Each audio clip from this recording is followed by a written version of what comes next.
At times, Hollywood can seem like one giant, expensive recycling center with reboots, sequels, and remakes galore pumping out of Tinseltown every other week. And while many of those projects may be doomed from the start due to audience disinterest, bad timing, or poor production, there are some remakes that have proven to be worthwhile. Looking ahead at what's coming up, there are quite a few in the works remakes that might just work out well. Check these out.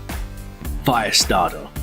Stephen King readers and pyromaniacs rejoice. Akiva Goldsman is set to direct a remake of Firestarter, the 1984 film starring little Drew Barrymore, which tells the story of a young girl named Charlie who's pyrokinetic and trying to escape the clutches of an evil government entity. Please don't make me do anything! Yes, it was totally a primer for Netflix's Stranger Things, which is probably why it's the perfect time to revive this explosive entry in the King collection. Goldsman has some wide experience dealing with drama and action, writing the scripts for a variety of films like A Beautiful Mind, I, Robot, and The Dark Tower. So his screenplay skills will definitely benefit the project as he's partnering with Scott Teems to co-write the script before taking the helm on the new Firestarter. No word yet on who will play Charlie, but the role will definitely present some up-and-coming actress with an incredible opportunity to showcase her star potential and light the silver screen on fire. Papillon.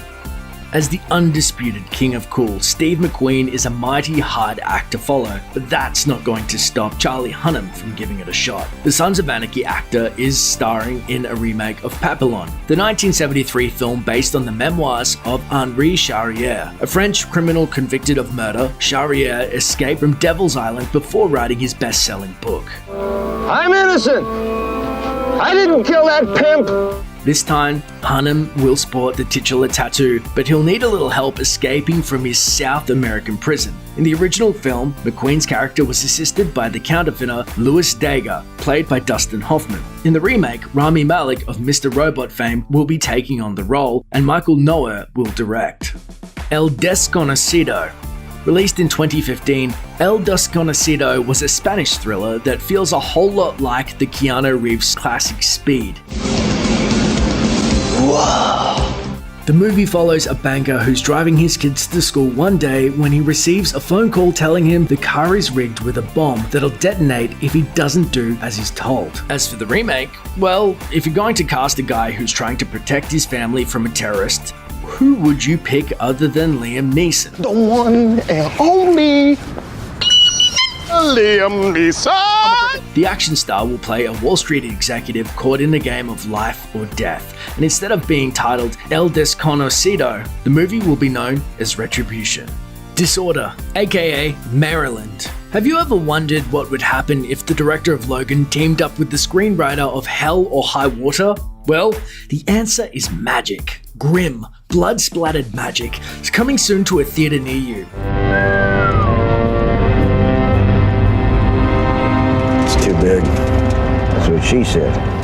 James Mangold and screenwriter Taylor Sheridan have teamed up to remake the French thriller Disorder, also known as Maryland, a film about a retired special ops soldier with PTSD who's hired to protect the wife and kid of a big deal businessman. The remake will be set in Spain, and a romantic subplot will give the new protagonist a different affliction. The protagonist is also described as a potential franchise character, which means he must get out of the first film alive, so spoiler alert. As they say though, it's not so much about the destination as it is the journey, especially when it comes to remakes like these.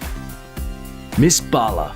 Directed by Gerardo Naranjo, Miss Bala impressed quite a few critics when it debuted at the Cannes Film Festival. Loosely based on a true story, this thriller follows a Mexican beauty pageant contestant who's kidnapped by a drug lord and forced into becoming part of his gang. And now, the Spanish language crime flick is about to get an English language adaptation. Gina Rodriguez of Jane the Virgin is set to play their lead, with Twilight director Catherine Hardwicke at the helm. But you should probably expect fewer sparkly vampires this time around and much more bloodshed. After all, Bala is Spanish for bullet. Toni Erdmann.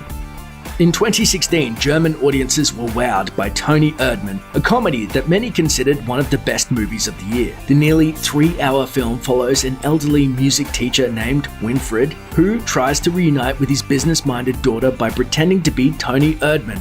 a goofy life coach with a bad wig and buck teeth. In addition to winning over film critics, the movie also impressed Jack Nicholson, drawing the Hollywood legend out of quasi-retirement. After watching the film, the actor went to Paramount with the idea for a remake and earned the lead in the pick, with Kristen Wiig playing the daughter.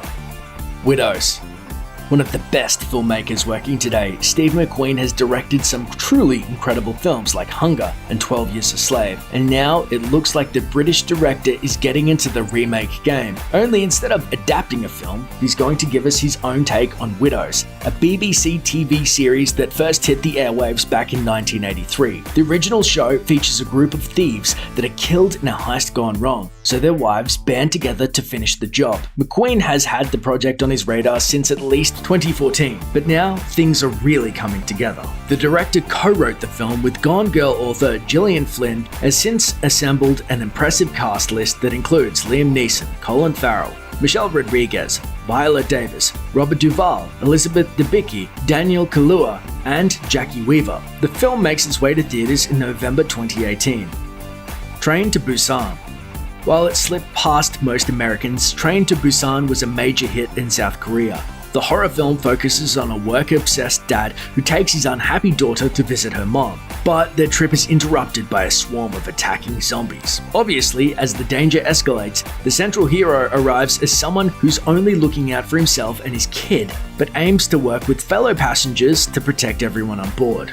Critics fell in love with Train to Busan, and so did audiences. Like the best zombie movies, the movie blends monsters with metaphor, and now it's getting an English language remake set in the US. No word yet on who'll direct or star in the pick, but if it's even half as exciting as the original, this one will be worth the ride. Invasion of the Body Snatchers. Based on Jack Finney's classic novel, Invasion of the Body Snatchers has inspired generations of movies. There were several different film adaptations of the story before the concept of alien body takeovers saw its way into other films like Halloween 3 and The Faculty. Now it looks like the pod people are gearing up for another attack. Warner Brothers is planning a new Invasion of the Body Snatchers remake with the help of producer John Davis. With its eerie aliens and infectious paranoia, filmmakers have consistently used the creepy plot to address all sorts of cultural fears, from communist witch hunts and 1970s cults to the military. In these contentious times, it'll be interesting to see what modern-day topic screenwriter David Leslie Johnson will tackle. There aren't any updates yet on who will star, but rest assured. Help! They're coming! They're coming! Listen to me! Thanks for watching. Click the looper icon to subscribe to our YouTube channel. Plus, check out all this cool stuff we know you'll love too.